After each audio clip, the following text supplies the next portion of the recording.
Congratulation sir. मी सांगितलं होतं ना, तुम्ही आल्यामुळे सगळे प्रॉब्लेम सॉल्व्ह होणार. तुमच्या डॅशिंग पर्सनॅलिटीमुळे समोरचा माणूस एकदम गारच होऊन जातो sir. You are hero sir. Mehta, मी तुम्हाला कामाचे पैसे देतो, माझी प्रशंसा करण्याचं नाही. आय एम सॉरी सर, पण प्रॉब्लेम सॉल्व्ह झाला ना सर.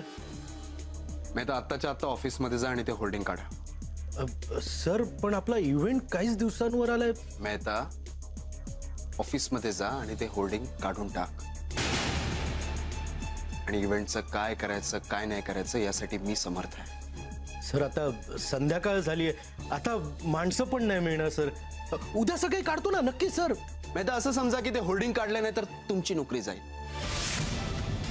तर कुठूनही माणसं गोळा करा, नाही तर तुमच्या नात्यातल्या लोकांना कामाला लावा, पण ते होल्डिंग काढून टाका. करतो सर. मी पुरेपूर प्रयत्न करतो सर. बाकी सगळं राम भरोसे sir. Get out from here. तुमच्यामुळे मी आज जेलमध्ये जाता जाता वाचलोय.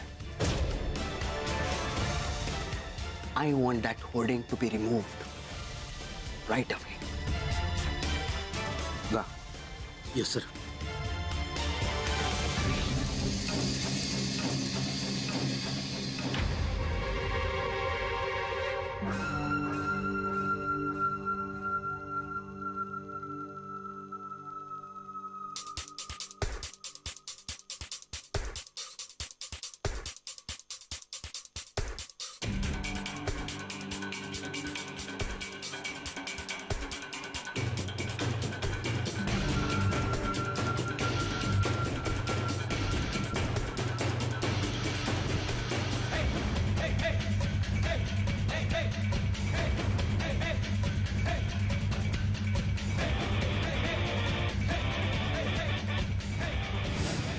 सदाशिव कीर्तने,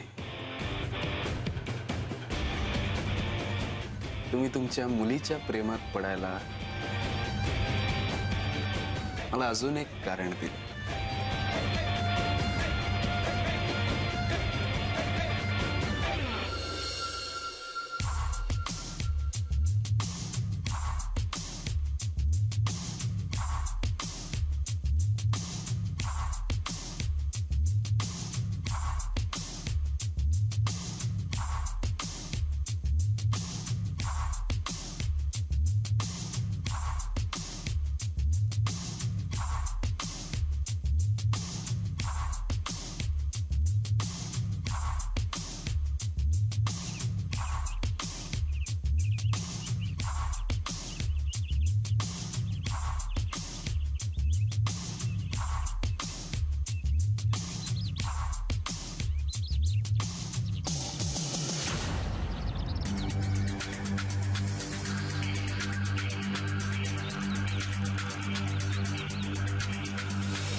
हॅलो. तू स्पॉन्सर आहेस म्हणून तू इथे आलायस का?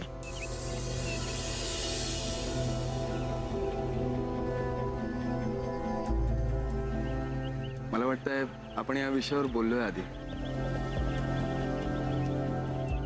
स्पॉन्सरनी रिहर्सलला यावं असं काही आहे का दुसरंच काही कारण आहे?